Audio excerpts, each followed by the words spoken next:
Hi beautiful people, welcome back to my YouTube channel Sanu Nonstop. It's me guys, Sri Sanu and you are watching Sanu Nonstop. So guys, again I'm back with another amazing video. Amit Shah is smarter than you think. ठीक है, अमित शाह के बारे में बोला जाता है कि अभी नेक्स्ट प्राइम मिनिस्टर जो है वो अमित शाह होने जा रहे हैं.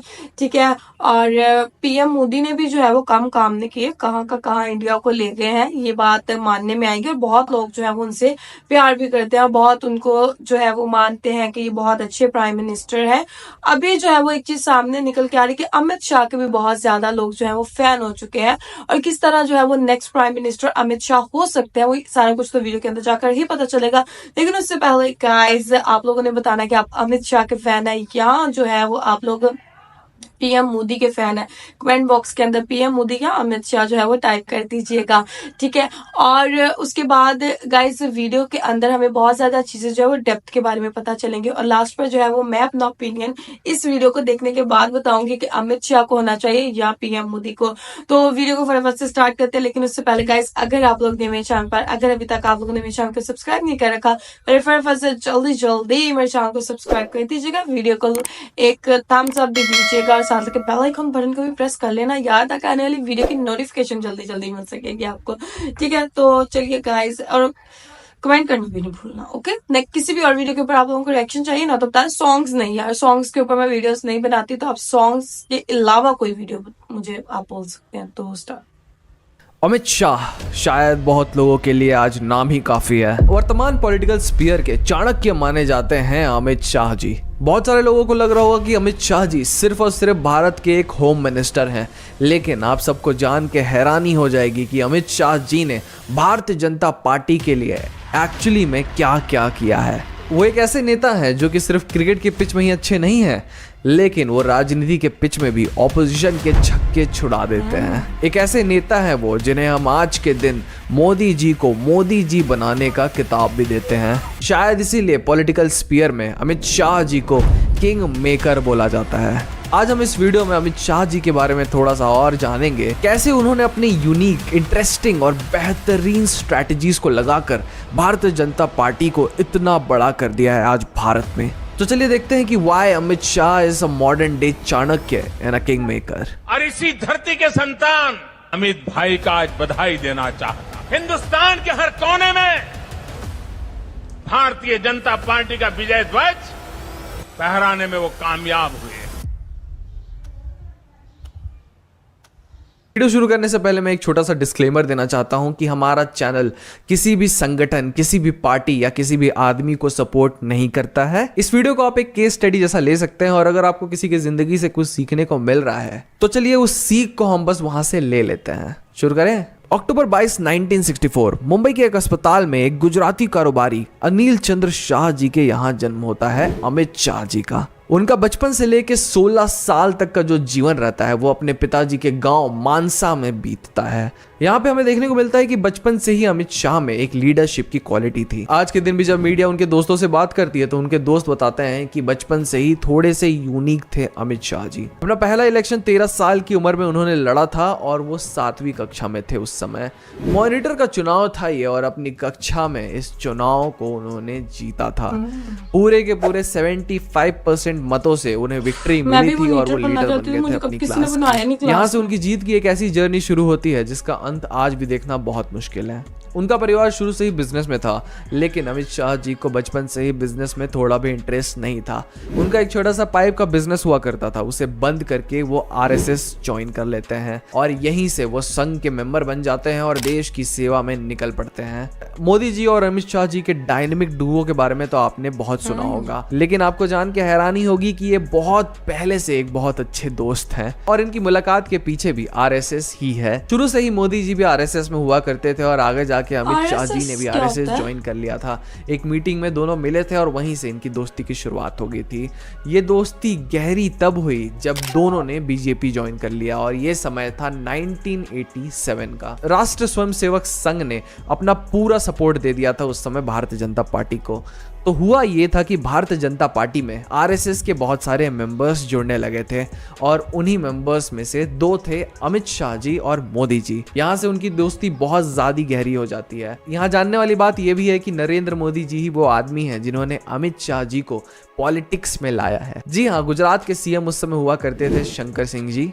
एक ऐसे ही दिन नरेंद्र मोदी जी अमित शाह को उनके पास लेके जाते हैं और बोलते हैं कि ये हमारे संघ का लड़का है और ये एबीवीपी का भी बहुत सारा काम करता है, बीजेपी में इसे कुछ काम दे दिया जाए अगर आपके नज़र में है तो। वहीं से अमित शाह जी का पॉलिटिकल करियर स्टार्ट होता है और वो एक बेहतरीन मोड़ लेने वाला था। बस फिर उसके बाद अमित शाह जी ने कभी भी पीछे मुड़ के नहीं देखा। थोड़ा सा आगे चलते हैं समय में और बात करते हैं 1991 की। भारतीय जनता पार्टी के उम्मीदवार बनते हैं लाल कृष्ण आडवाणी जी और ये वही समय है जब राम मंदिर का मुद्दा ज्वार पकड़ रहा था। लाल कृष्ण आडवाणी सबसे सामने खड़े थे भारतीय जनता पार्टी में राम मंदिर को लेकर। और अब बारी आती है चुनाव लड़ने की। जगह डिसाइड किया जाता है लाल कृष्ण आडवाणी जी के द्वारा और वो बोलते हैं मैं गांधीनगर से चुनाव लड़ूंगा गुजरात के। और वहीं पे पकड़ बहुत मजबूत होती है अमित शाह जी की। अमित शाह जी जाते हैं मोदी जी के पास और बोलते हैं कि जो इलेक्शन की मैनेजमेंट की जिम्मेदारी है वो कृपया करके मुझे दे दी जाए।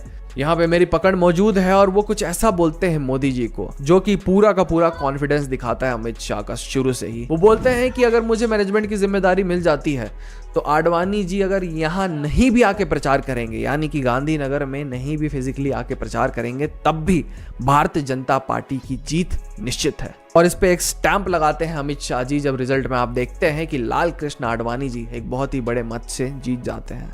और यहां से फिर अमित शाह जी भारतीय जनता पार्टी के लिए एक बहुत ही महत्वपूर्ण एसेट बन जाते हैं। अब बारी आती है गुजरात के इलेक्शंस की। अमित शाह जी फिर से वहां पे सामने आते हैं और मैनेजमेंट संभाल लेते हैं भारतीय जनता पार्टी की। बात यह था उस समय की कांग्रेस का ग्रास रूट में बहुत ज्यादा पकड़ था गुजरात में, तो कांग्रेस को गुजरात से हटाना बहुत ज्यादा मुश्किल था।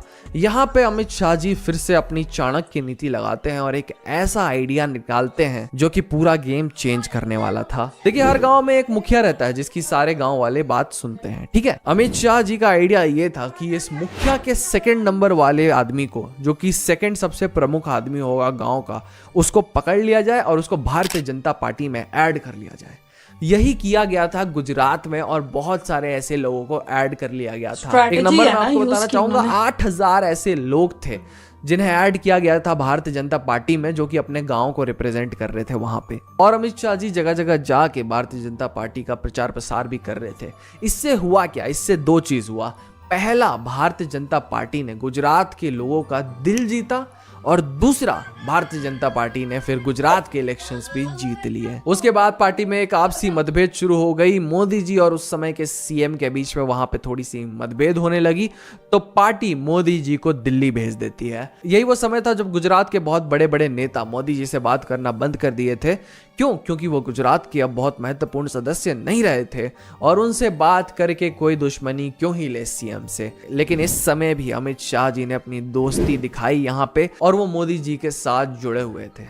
समय में थोड़ा आगे चलते हैं, 2001 की बात करते हैं। मोदी जी की वापसी होती है गुजरात में और अमित शाह जी पूरा प्लेइंग फील्ड साफ कर देते हैं मोदी जी के लिए। मोदी जी की एक धमाकेदार एंट्री होती है गुजरात में और वो आगे जाके गुजरात के इलेक्शंस को भी जीत जाते हैं। उस इलेक्शन को भी जीतने का एक महत्वपूर्ण श्रेय दिया जाता है अमित शाह जी को। आगे जाके अमित शाह जी होम मिनिस्टर बनते हैं गुजरात के और एक समय पे उनके अंडर में 10 मिनिस्ट्रीज आया करते थे। ये तो बात होगी पास्ट की कि कैसे अमित शाह जी ने अपने आप को एक किंग मेकर, एक चाणक्य का उसी समय से किताब दे रखा था। लेकिन आगे अमित शाह जी कुछ ऐसा करते हैं कि वो प्रूफ कर देते हैं इस चीज को कि मैं किंग मेकर हूं, मैं चाणक्य हूं और शायद मोदी जी को मेरे से अच्छा राइट हैंड या फिर बेस्ट मैन कोई नहीं मिलेगा। अपनी जर्नी को फास्ट फॉरवर्ड करते हैं हम 2013 में। 2014 के लोकसभा इलेक्शन सामने थे। 1 साल पहले से ही अमित शाह जी ने पूरी की पूरी तैयारी शुरू कर दी थी। उस समय अमित शाह जी भारतीय जनता पार्टी के महासचिव हुआ करते थे और आखिरी 3 लोकसभा इलेक्शंस में भारतीय जनता पार्टी को एक करारी हार मिली थी। बहुत महत्वपूर्ण जिम्मेदारी दी गई थी अमित शाह जी को और अमित शाह जी ने हर पॉइंट में अपने आप को प्रूव किया है। एक बहुत ही इंटरेस्टिंग स्ट्रैटेजी लाई थी अमित शाह जी ने उस समय भारतीय जनता पार्टी के लिए। उन्होंने लखनऊ में एक कंट्रोल रूम बना दिया था भारतीय जनता पार्टी का, जहां पे नए नए कंप्यूटर्स, लैपटॉप्स दिए गए थे लोगों को और वहां पे मैक्सिमम आरएसएस के लोग काम किया करते थे। अब इस कंट्रोल रूम को आगे जाके वॉर रूम बना दिया जाता है जब इलेक्शन पास आने लगता है। इस वॉर रूम में होता यह है कि लोग यहाँ पे कॉल करके पूछ सकते हैं कि आज भारतीय जनता पार्टी का सम्मेलन कहाँ पे है रोड शोज, कैसे जुड़ सकते हैं भारतीय जनता पार्टी से। और इसी वॉर रूम के बनने के बाद भारतीय जनता पार्टी को 2000 से भी ज्यादा लोग ज्वाइन कर लेते हैं। ये तो चली हो गई एक बेहतरीन स्ट्रेटजी। एक और चाल चली अमित शाह जी ने। बात है 2014 की। बीजेपी की एक मीटिंग चल रही थी जिसमें डिसाइड किया जा रहा था कि नरेंद्र मोदी जी एक्चुअली में इलेक्शन कहां से लड़ेंगे। फेस बन गए थे वो भारतीय जनता पार्टी के, लेकिन उनको एक जगह चुनना था जहां से वो इलेक्शन लड़ेंगे लोकसभा का अपना। राजनाथ सिंह ने प्रपोज किया कि उनको पटना से चुनाव लड़ना चाहिए जो कि बिहार में है, जिसको सख्त अपोज करते हुए उसी समय अमित शाह जी ने बोल दिया था कि ऐसा बिल्कुल भी नहीं करना चाहिए मोदी जी को।